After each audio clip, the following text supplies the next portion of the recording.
José Ricardo Severo, direto de Brasília, da FEPLANA, em parceria com a Canasol, semanalmente trazendo notícias do setor agropecuário da capital federal.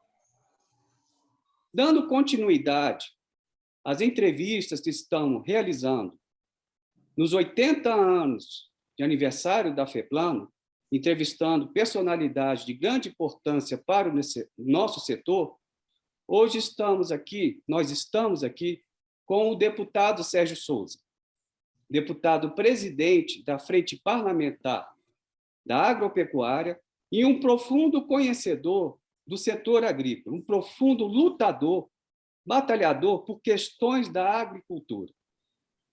Tudo bem, deputado? Tudo bem, José Ricardo, obrigado. Estamos aqui à sua disposição para conversar com esse setor que é gigante, que temos o maior orgulho dele, que é o setor sucroenergético do nosso país. Deputado, eu queria começar com essa nossa entrevista, o senhor explicando para os internautas, para o nosso público, o que é a FPA, o que é a Frente Parlamentar da Agropecuária e como ela interage com o Congresso Nacional com questões importantes para o setor agropecuário. José Ricardo, vamos lá. Vamos lá. Muito boa pergunta, uma oportunidade de falar um pouco do que nós fazemos e do que significa este nosso trabalho através da Frente Parlamentar da Agropecuária. O Congresso Nacional ele é uma casa de minorias. É a minoria que defende o agro, a minoria que defende as religiões, que defende as etnias, que defende a opção sexual e por aí vai, né? Então, o Congresso Nacional é uma casa de minorias. E para você avançar pautas que interessam aos como o Caiado, como o Moacir Miqueleto e outros tantos parceiros tiveram a ideia, lá no passado, de criar uma frente parlamentar agropecuária para você discutir as pautas específicas do setor. E ali convidaram algumas entidades, no início, a participar com o fornecimento de informações. E aí outras entidades começaram a perceber que poderiam ajudar e também teriam um resultado promissor no seu setor, começaram a aderir. Hoje nós somos uma frente parlamentar com mais de 300 parlamentares, entre senadores e deputados, e nós temos por trás um Instituto Pensar Agro, formados pelas entidades nacionais em defesa setorial do agro, que nos dá o suporte técnico, o suporte das demandas e nos ajuda aí nos estudos necessários. Isso faz com que nós, da Frente Parlamentar Agropecuária, sejamos uma frente das maiores, se não a maior, do Congresso Nacional, mas não pela quantidade de parlamentares a ela afiliados, mas sim pela capacidade de entrega, capacidade de resolução dos problemas. Porque quando temos um companheiro mais, tenho muito orgulho de presidir esta entidade e não só pela importância dela, mas pela capacidade de entrega. E a entrega sempre é para melhorar as condições do nosso setor produtivo, do agronegócio, da agropecuária brasileira, e isso faz com que tenhamos mais emprego e mais renda no bolso do brasileiro. Excelente, deputado. A gente que está aqui em Brasília conhece muito o trabalho que vocês realizam, os deputados da Frente Parlamentar, o Instituto Pensar Agro, e a agricultura está se transformando, né, deputado? Não só da porteira para dentro, mas também da porteira para fora. Então, está existindo novas leis que estão adequando a atividade agrícola para a sociedade. Você vê questões ambientais, questões sociais. Hoje, o produtor cumpre essas questões e muito por conta da legislação nova, muito por conta das ações da Frente Parlamentar da Agropecuária. E não é só isso que tenha ocorrido. Muitas legislações, às vezes micro e grandes legislações. E a Frente Parlamentar e o senhor sempre à frente dessas questões. O senhor poderia citar algumas questões, o que está mudando na legislação hoje do setor agropecuário? José Ricardo, muito boa a sua pergunta e uma oportunidade de nós colocarmos aqui para aqueles que vão nos assistir, entender um pouco do nosso trabalho, mas o porquê da importância de algumas pautas. Nós precisamos de 2 pilares, pelo menos, para nós garantirmos uma agricultura, uma agropecuária que seja sustentável e que tenha perenidade. Nós precisamos, primeiro, de segurança jurídica. Se nós não tivermos segurança jurídica, nós não teremos contratos sólidos. Se não tem contrato sólido, nós não teremos mercado. Precisamos entender que o Brasil é um gigante produtor de alimentos. Isso faz com que nós tenhamos excedente, e esse excedente nós precisamos vender. Agora, nós temos que vender com segurança jurídica. Um outro pilar que nós temos que colocar é a segurança alimentar.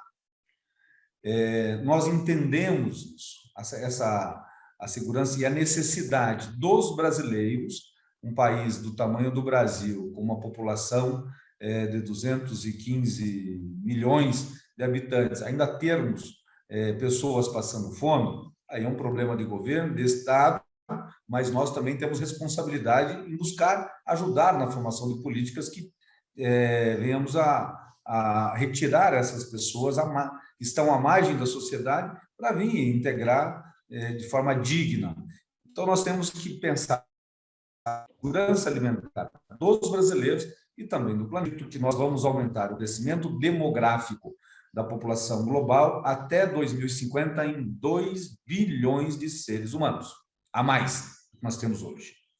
E haverá ainda o advento da inclusão social de pessoas que estão à margem e que passam a integrar o consumo. No Brasil, em números como esse que eu falei há pouco, mas imagine isso na China, que ainda tem 500 milhões que não estão integrados ao consumo, e imagine isso na Índia, que tem mais de 1 bilhão de pessoas que não estão integradas ao consumo. Se você coloca isso ao redor do planeta como um todo, nós temos mais 2 bilhões de seres humanos para serem integrados ao consumo. Com 2 que vai crescer, 4 bilhões.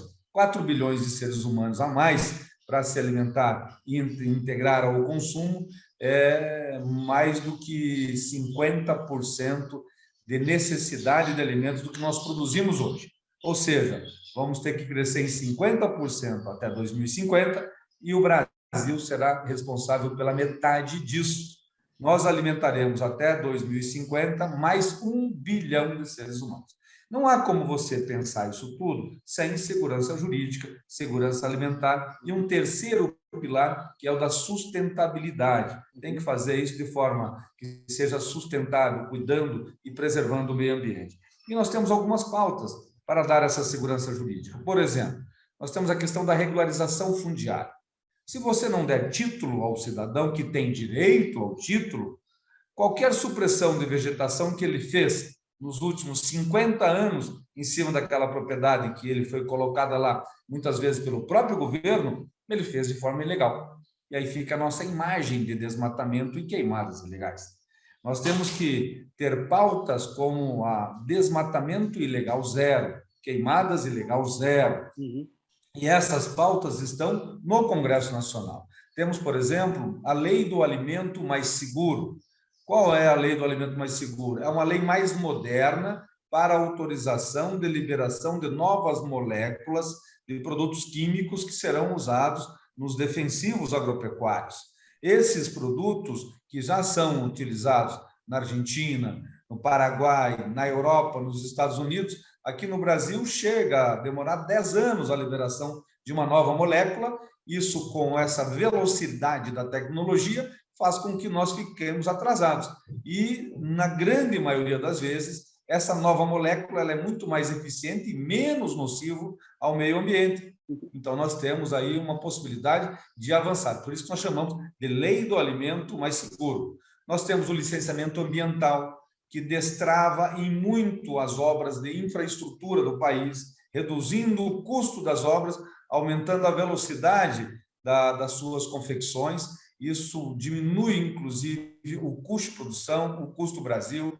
Nós temos a questão ainda do marco legal, do marco temporal, da questão e das condicionantes das demarcações de terras indígenas.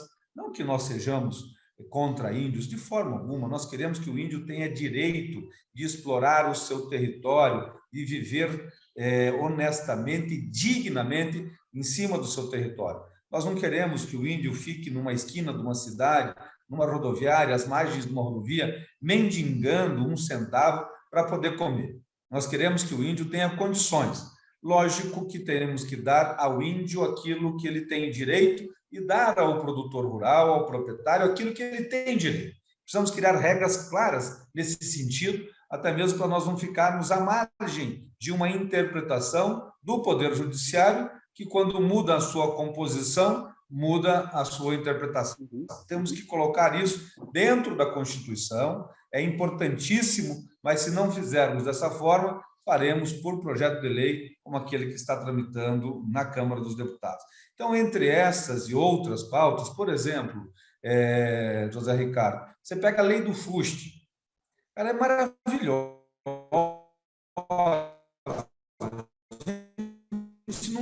Não entendo o que tem telecomunicações, tem a ver com agricultura. Nós criamos um mecanismo que vai fazer com que as empresas de telecomunicações agora,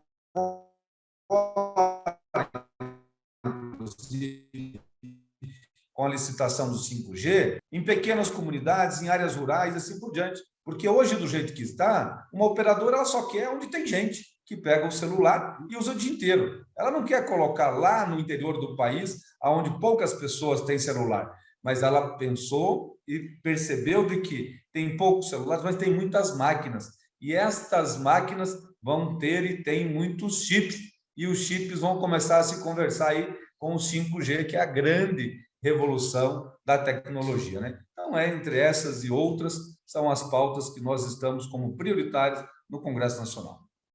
Pois é, deputado, é muito trabalho, é muita coisa para resolver.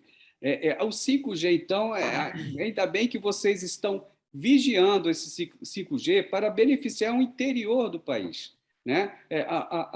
Vai haver com o 5G uma transformação gigantesca da agricultura. Deputado, mas agora estamos terminando a nossa primeira parte da sua entrevista. Muito obrigado pelo seu tempo, muito obrigado pela sua retidão e estar sempre envolvido com as coisas certas para o nosso país. Deputado, até semana que vem. Muito obrigado. Muito obrigado, José Ricardo. Um abraço. Que Deus abençoe a todos.